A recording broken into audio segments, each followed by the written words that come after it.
今年的1月初，南韩政府宣布，2027开始全国禁吃狗肉。等等，难道韩国到现在都还可以吃狗吗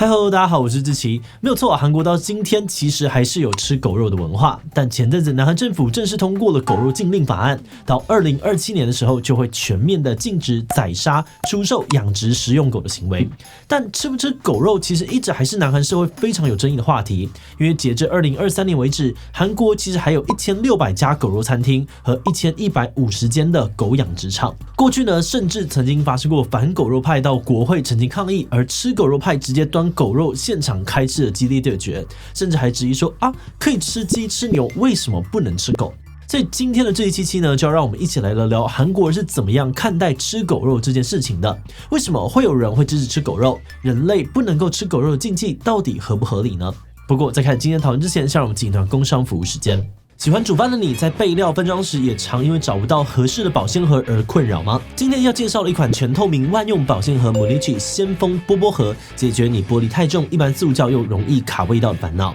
Munichi 先锋波波盒从选择原料到最后生产，坚持日本制造，采用日本 TBX 特殊的树脂材质，无毒、耐热、耐酸碱、耐撞击，并通过台湾 SGS 多项安全认证。不到200克的重量，却拥有玻璃般的透明度，一体无缝设计，清洗方便，不容易藏污纳垢、残留异味。同时，盖子身上的透气孔关上可以气密保鲜，打开气孔还能够直接进微波炉，让你一盒抵多盒。现在就赶快点击资讯栏连结到嘖平台，享受限时超早鸟优惠吧。韩国吃狗肉的文化其实有非常悠久的历史。根据考古学家判断，朝鲜半岛呢在旧石器时代就有吃狗肉的记录。到了14世纪朝鲜王朝时代呢，因为法律规定禁止屠宰牛只，狗肉就变成了很重要的蛋白质来源。当时有很多的历史文献也留下了官员跟贵族爱吃狗肉记录，甚至还有料理狗肉的食谱。另外，特别在战争时期像是日本殖民2战还有韩战等等，食物严重缺乏的时候，狗肉更是民众重要的食物来源。而且对于韩国人而言吃狗肉除了填饱肚子之外，还有养生保健的功能。因为在韩国的传统观念里面，狗是一种可以抵御夏季炎热的食物，在夏天吃呢，特别有强健补身的疗效。所以每当到了7、8月夏天最热的时候，就是韩国吃狗肉的旺季。还有人认为吃狗可以壮阳，或是把狗肉跟中药放在一起酿酒，可以补充身体营养等等。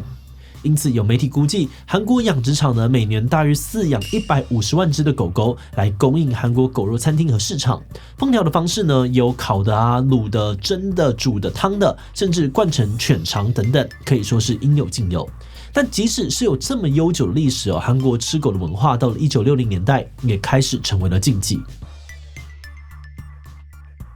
南韩禁止吃狗政策大约是从1960年代开始的。2战之后，大韩民国第一位总统李承晚因为信仰基督教，认为吃狗跟基督教信仰观念有冲突，所以下令把狗肉汤改名叫做补身汤，开启了狗肉禁忌的第一枪。然后到了1984年，韩国政府以保护市容的名义，禁止狗肉摊贩在闹区摆摊，进一步的收紧对于狗肉的管制。但是对于狗肉管制最明显的关键点呢，其实跟奥运会有关。像是在1988年汉城奥运的前夕，韩国政府表示为了避免国际的异样眼光，下令禁止在汉城，也就是现在的首尔贩售狗肉汤。然后2018年韩国冬奥会的时候，南韩政府也再次用顾及国际形象理由，关闭了国内最大的狗肉市场，被认为是韩国政府决定全面取缔狗肉的前兆。果然到了隔年的10月呢，首尔就率先禁止了狗肉交易。然后2年后的韩国总统大选，狗肉议题甚至浮上台面，成为候选人的政见。而且这一次执政党和在野党难得想法一致，都认同说韩国社会应该要禁止吃狗。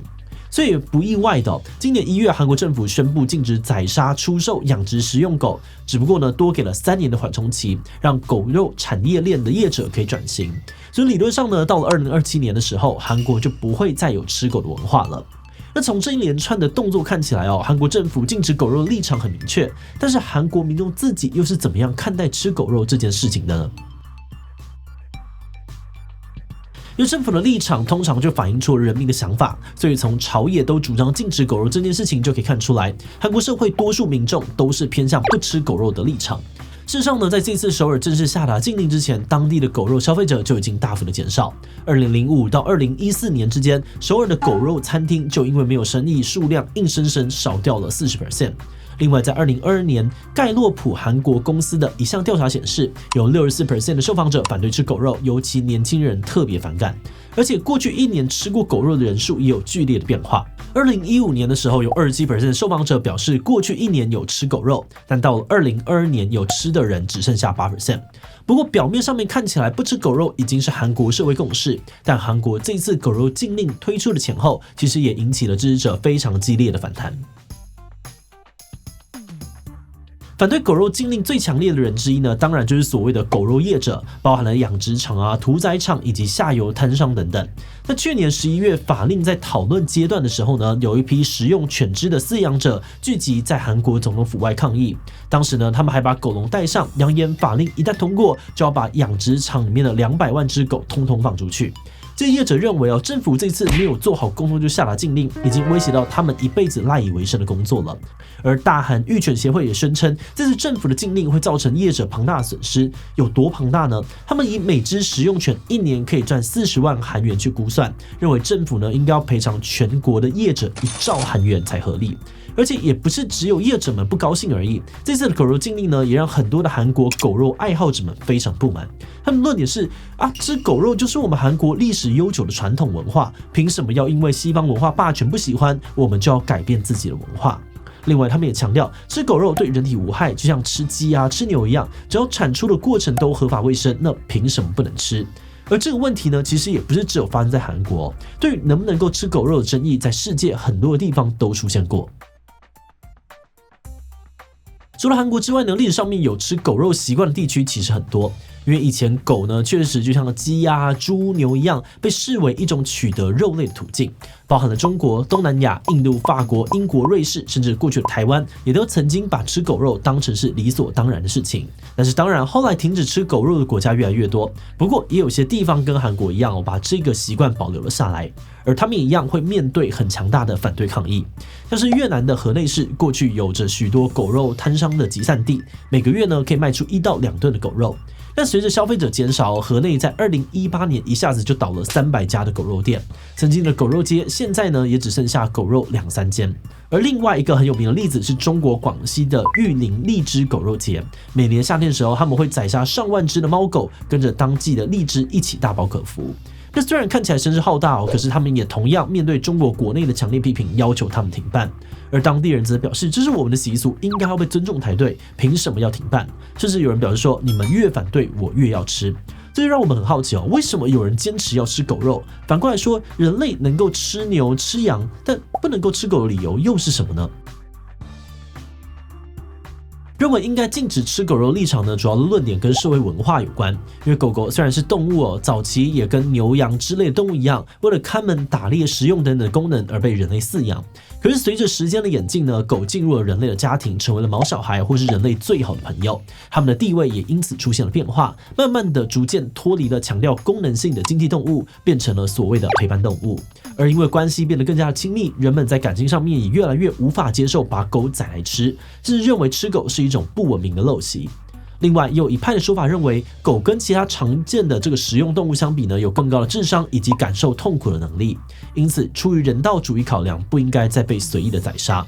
那以现行状况来说，很多地区的狗肉市场确实有很大的问题。像是世界爱犬联盟就指出，中国的食用犬呢有 70% 都是被偷走的宠物狗，窃贼呢可能会用毒针啊、毒药、网子、套索各种方式把狗拐走，卖给狗肉餐厅。而越南的食用犬呢，每年也大约有20万只食用犬是从泰国走私过来的。他们不但要经历长途的跋涉，过程更是挤压、脏乱，很多狗狗甚至会因此死于脱水。就算到了目的地，很多店家宰杀狗的方式也很不人道。有些狗呢会在屠宰之前被强迫灌食，有些地方则相信乱棒打死的狗更好吃。整个狗肉市场远比一般状况更加的残酷。不过对于这种论点呢，主张应该要开放吃狗肉的立场当然不买单。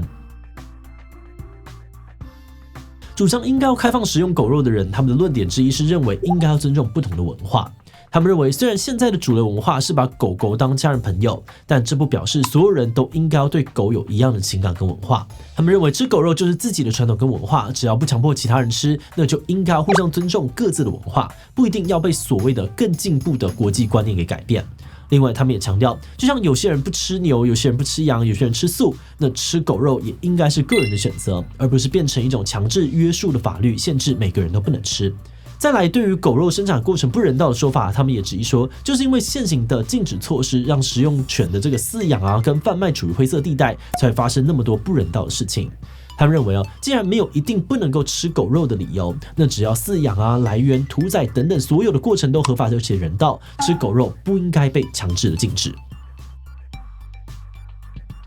虽然台湾社会对于不能吃狗有着高度的共识我们后来去查才发现，台湾正式禁止食用猫狗呢，也不到10年，比想象当中更晚。而且当时呢，也是亚洲第一个用法律禁止食用猫狗的国家。但这一集看到韩国挺狗肉派的观点，不得不说，团队在讨论的时候也是有一点点动摇的。虽然感情上面觉得吃狗肉真的很可怕也不可能会想要吃狗，但是理智上面却好像真的找不到一个很有力的论点来论证说一定不能够吃狗肉。不过在讨论一番之后呢，我们觉得或许这种感性的理由也是很重要的标准，因为人作为一种社会性的动物，对于人际啊还有其他动物的关系，总是难免会有远近亲疏的差异。像是我们对于亲人朋友的态度，跟对于陌生人的态度一定是不太一样的。而这种双标呢，放到动物也是一样。在我们的社会当中，狗确实就是跟人最亲近的动物之一。而当一个社会里面呢有这种共识的人够多，会进一步想要保护这种物种，不让它们被食用，其实也算是合理的。那当然，面对其他人要吃狗肉的时候，要如何接受对方的标准跟自己不一样，甚至要如何去说服他们接受自己的标准，可能就是狗肉议题里面最困难的地方，也最值得我们思考的地方了。所以今天的提问呢，就想来问大家，你觉得立法禁止人民食用狗肉合理吗？ A 合理应该要尊重大众不想要看到狗狗被伤害的共识。 B 不合理虽然我不想要吃狗肉，但应该要尊重其他人的文化习惯。 C 我觉得所有的动物都不应该被吃。第其他留言分享你的想法吧。最后，如果你喜欢今天的影片，欢迎分享出去，让更多人知道韩国原来有在吃狗肉。此外呢，也可以点击这个地方看看动保法为什么只保护可爱动物，以及流浪犬应该安乐死吗？那么今天的这一期就到这边告一段落，我们就明晚再见喽。